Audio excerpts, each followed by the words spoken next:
सोचो अगर आपने बैंक से एक लोन लिया है और पर मंथ आप 5 से 10 हज़ार रुपए की ईएमआई भर रहे हो और उसमें आपको इंटरेस्ट के साथ बैंक को पैसा वापस करना है लोन का। लेकिन अचानक से एक न्यूज़ आती है जहां पर आपकी ईएमआई लगभग 1500 रुपये कम हो जाती है।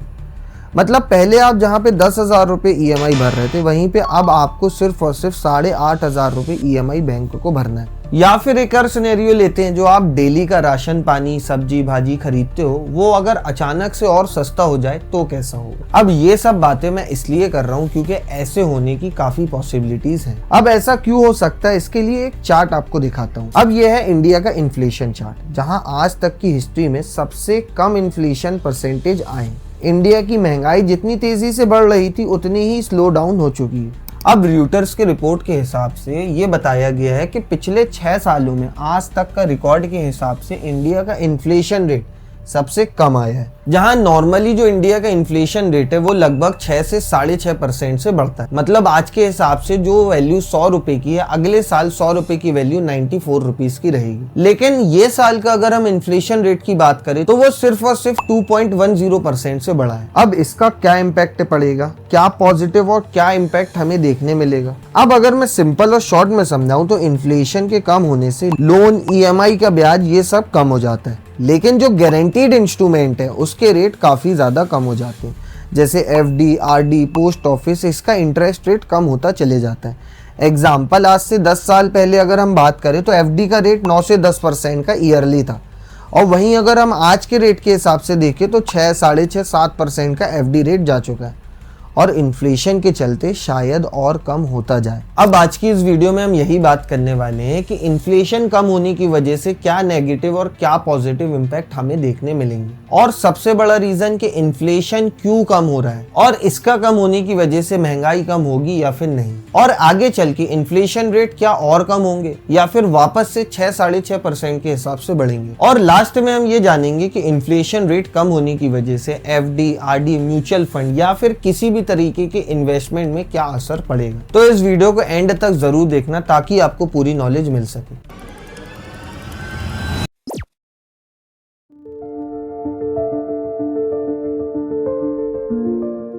अब सबसे पहला रीजन जिसकी वजह से इन्फ्लेशन कम हो रहा है वो है फूड प्राइसेस। जून 2025 में इंडिया का सीपीआई इन्फ्लेशन सिर्फ 2.10% तक गिरा, जो 6 साल का लोवेस्ट है। सबसे बड़ा रीजन है फूड इन्फ्लेशन। फूड इन्फ्लेशन में -1.06% तक का नेगेटिव इम्पैक्ट आया। इसका मतलब सब्जी, दाल, cereal, pulses, meat, milk, spices, सबके प्राइसेस गिरे। अब मॉनसून अच्छे होने की वजह से और अच्छी फसल होने की वजह से जो सप्लाई और डिमांड थी वो नॉर्मल थी। जहां पे जितनी डिमांड थी उतनी सप्लाई अवेलेबल थी, और यही एक कॉम्बिनेशन की वजह से प्राइसेस काफी नीचे आए। दूसरा रीजन है base effect impact, mathematically low spring. Inflation measure year on year होता है, मतलब जून 2025 का कंपैरिजन जो उठाते हैं वो करते हैं जून 2024 से। अब लास्ट ईयर अगर हम जून 2024 में इन्फ्लेशन रेट की बात करें तो वो था 5.08%, जो कि अब हो चुका है 2.10%। इसका मेजर इम्पैक्ट आता है बेस इफेक्ट से। जब बेस इफेक्ट यानी कि लास्ट ईयर वैल्यू हाई होती है तब सेम एब्सोल्यूट प्राइसेस चेंज से परसेंटेज गिरता है।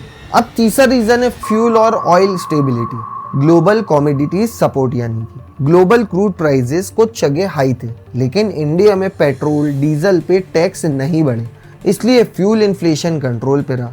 अगर मैं कुछ परसेंटेज के हिसाब से बताऊं तो फ्यूल इन्फ्लेशन इस बार 2.6% था।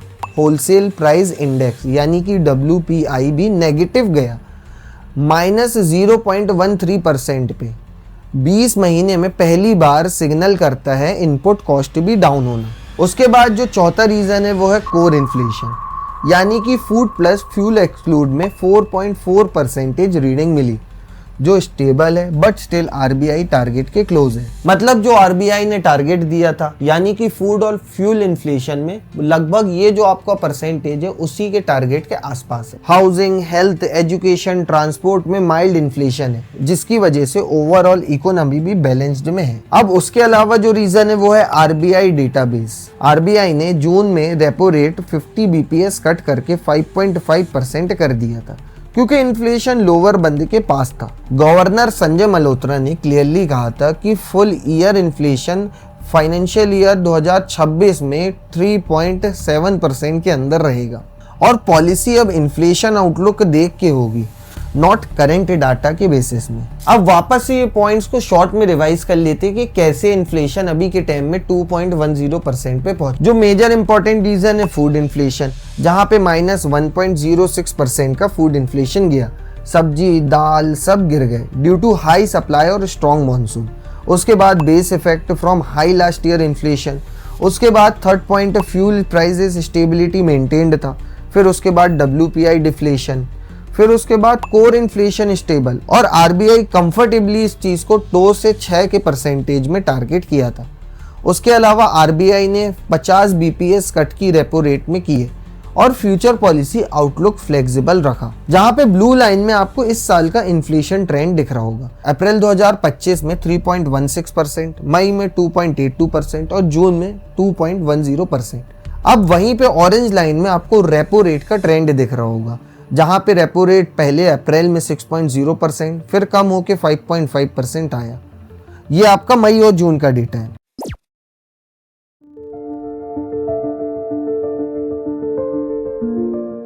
अब इन्फ्लेशन कम होने के चलते जो आज के इन्वेस्टमेंट है उसमें क्या क्या असर पड़ा हम ये जानते हैं। जहाँ पे FD, RD, म्यूचुअल फंड या भी किसी भी तरीके की इन्वेस्टमेंट, इक्विटी हो चाहे डेब्ट हो, उसमें क्या क्या असर पड़ेगा। सबसे पहले हम बात करते हैं EMI और लोन रेट्स के इम्पैक्ट पे। अब लो इन्फ्लेशन के बाद RBI ने repo rate 50 basis points cut कर दी है। अब रेपो रेट 5.5% पे आ चुके हैं, जो EMI कैलकुलेशन में रिफ्लेक्ट होगा। होम लोन या कार लोन के लिए आपकी EMI में इमीडिएटली रिलीफ मिलने वाला है, क्योंकि रेट कम होने की वजह से EMI भी काफी नीचे जाती है। उसी इस मूवमेंट को बैलेंस ट्रांसफर और प्रीपे के लिए स्ट्रेटेजिक टाइम बना सकते हो। उसके अलावा दूसरे पॉइंट्स की बात करें तो इक्विटी में क्या चेंजेस आएगा। इक्विटी में हम म्यूचुअल फंड का एग्जांपल लेते हैं कि म्यूचुअल फंड इन्वेस्टमेंट में क्या क्या चेंजेस होगा। अब जैसे कि म्यूचुअल फंड में डेब्ट फंड हो गया, स्पेशली लॉन्ग ड्यूरेशन और बॉन्ड फंड, इस रेट कट से NAV बाउंस शो करेगा, क्योंकि यील्ड्स डाउन, प्राइसेस अप जाएंगे। इक्विटी फंड्स के लिए low rates, growth boost, landing cost कम होगी, कॉर्पोरेट प्रॉफिट्स अप होने के काफी ज्यादा चांसेस हैं ड्यू टू इन्फ्लेशन। उसके अलावा रियल एस्टेट सेगमेंट पे क्या इम्पैक्ट पड़ेगा ये भी समझ लो। मॉर्गेज रेट और कम हो रहे हैं, बोरोइंग चीपर होने से हाउसिंग डिमांड में काफी ज्यादा ग्रोथ देखने मिलेगी। प्रॉपर्टी प्राइसेस इन्फ्लेशन के साथ जनरली एस्केलेट होते हैं। लॉन्ग टर्म एप्रिसिएशंस के लिए भी काफ़ी ज़्यादा पॉजिटिव इसमें इम्पैक्ट देखने मिलेगा। रेंट भी इन्फ्लेशन पे एडजस्ट होगा, जो एग्जिस्टिंग रियल एस्टेट ओनर्स के लिए स्टीडी रेंटल इनकम बूस्ट काफ़ी ज़्यादा बढ़ेगा। की फैक्टर्स की अगर हम बात करें तो क्विक समरी लेते हैं। Asset impact due to low inflation और रेट कट। सबसे पहले लोन और EMI की बात करें, EMI बेटर एफोर्डेबिलिटी काफ़ी ज़्यादा हो जाएगी। फिर आपके बाद FD की बात करते हैं, रिटर्न्स आपके कम हो जाएंगे, कंसिडर्ड होंगे। उसके बाद date funds, NAV good entry point रहेगी, मतलब NAV प्राइजेस भी कम होंगे। इक्विटी फंड रोटेशनल्स की बात करें तो फेवरेबल फॉर ग्रोथ सेक्टर्स, मतलब किसी सेक्टर में अच्छा इम्पैक्ट भी पड़ेगा और किसी में आपको हो सकता है कि उतना बेटर इम्पैक्ट देखने ना मिले। उसके बाद रियल एस्टेट ऑलरेडी बताए हैं, मॉर्गेज रेट से स्टीडी एप्रिसिएशन है।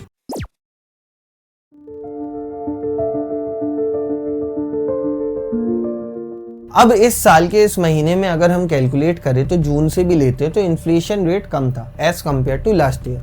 बट अगर हम ये चीज़ देखें कि फ्यूचर में क्या ये कम ही रहेगा या फिर हो सकता है कि वापस इन्फ्लेशन अपने पहले वाले जोन में आ जाए, जहाँ पे 5, 5.5, 6, 6.5% के हिसाब से इन्फ्लेशन बढ़ता रहा।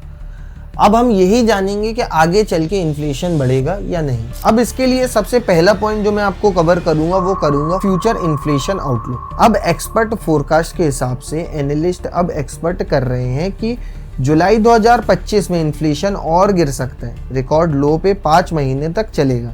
SBI और क्राइसिल के एनालिसिस में फाइनेंशियल ईयर 2025 से 26 का एवरेज CPI इन्फ्लेशन 3 से 4% के बीच ही रहेगा। RBI गवर्नर संजय मल्होत्रा ने भी कहा है कि इन्फ्लेशन रेट बिलो 3.7% रहेंगे और अगर ये ट्रेंड कंटिन्यू रहा तो सितंबर अक्टूबर 2025 में एक और रेट कट हो सकता है। अब शॉर्ट में बोलूँ तो इन्फ्लेशन डाउन ट्रेंड में है और प्रोजेक्शन सजेस्ट कर रहा है कि ये नेक्स्ट 6 से 12 महीने में स्टेबल और स्लाइटली लो ही रहेगा। अब इन्फ्लेशन की वजह से एज अ इन्वेस्टर अगर आप इन्वेस्टमेंट करना चाहते हो या फिर ऑलरेडी इन्वेस्टमेंट कर रहे हो तो इस सिचुएशन में आपको कैसे रिएक्ट करना चाहिए। इन्वेस्टर स्ट्रेटेजी के बारे में बात करते हैं जो कि है guide for low to low stable inflation. सबसे पहले डेट इंस्ट्रूमेंट्स यूज कर सकते हो, अपॉर्चुनिस्टिक एंट्री ले सकते हो, लॉन्ग टर्म डेट फंड्स और गिल्ट फंड्स। अब सही टाइम एंट्री लेने का है because future rate cuts of NEV appreciation हो सकता है।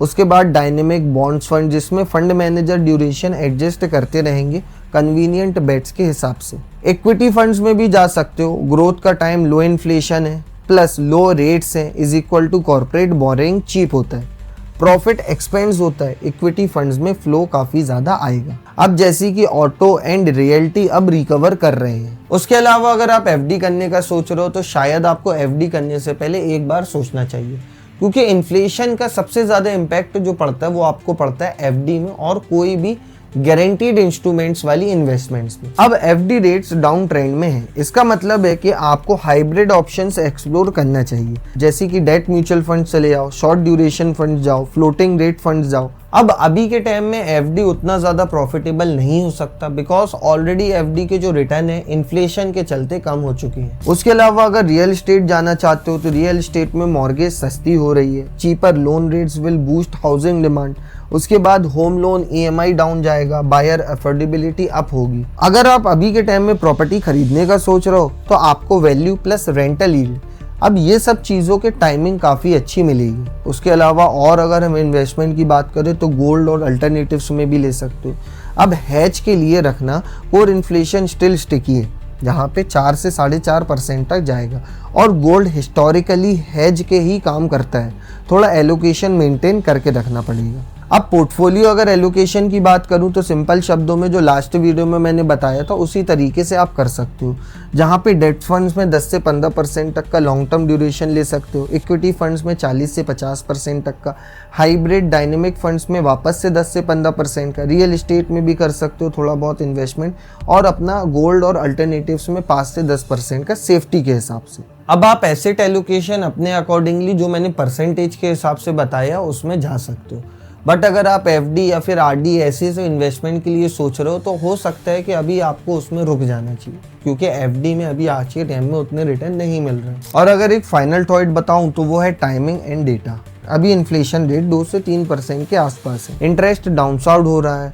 अगर डिसिप्लिन्ड हो और डेटा बेस्ड पे इन्वेस्टमेंट करते हो यानी कि टीपीएम पे, time plus patience plus monitoring, अब ये सब चीज़ों से अगर आप इन्वेस्टमेंट करते हो तो 2025 से 2026 तक आपको काफ़ी अच्छा रिटर्न मिल सकता है। अब ये रही आज की पूरी वीडियो इन्फ्लेशन के ऊपर कि इन्फ्लेशन कम क्यों हुआ, इससे आपको क्या इम्पैक्ट पड़ेगा, एफडी, म्यूचुअल फंड को कोई भी इन्वेस्टमेंट में क्या इम्पैक्ट होगा। और ये वीडियो देखने के बाद आप एक अच्छे से एक्शन ले सकते हो कि आपको क्या करना चाहिए। अब अगर वीडियो का एक भी पार्ट पसंद आया हो तो वीडियो को लाइक करके शेयर जरूर करना। और इसके अलावा अगर आप इन्वेस्टमेंट करना के सोच रहे हो या फिर ऑलरेडी आप इन्वेस्टमेंट कर रहे हो और अगर आप ये जानना चाहते हो कि इंडिया के टॉप के 1% लोग कैसे इन्वेस्ट करते हैं तो स्क्रीन में आ रही ये वीडियो को जरूर देखना। और अगर आपको ये जानना है कि रिसेंटली 60 ईयर्स ओल्ड पर्सन ने किस तरीके से कितने करोड़ों का स्कैम किया है तो स्क्रीन में आ रही ये वीडियो को जरूर देखना।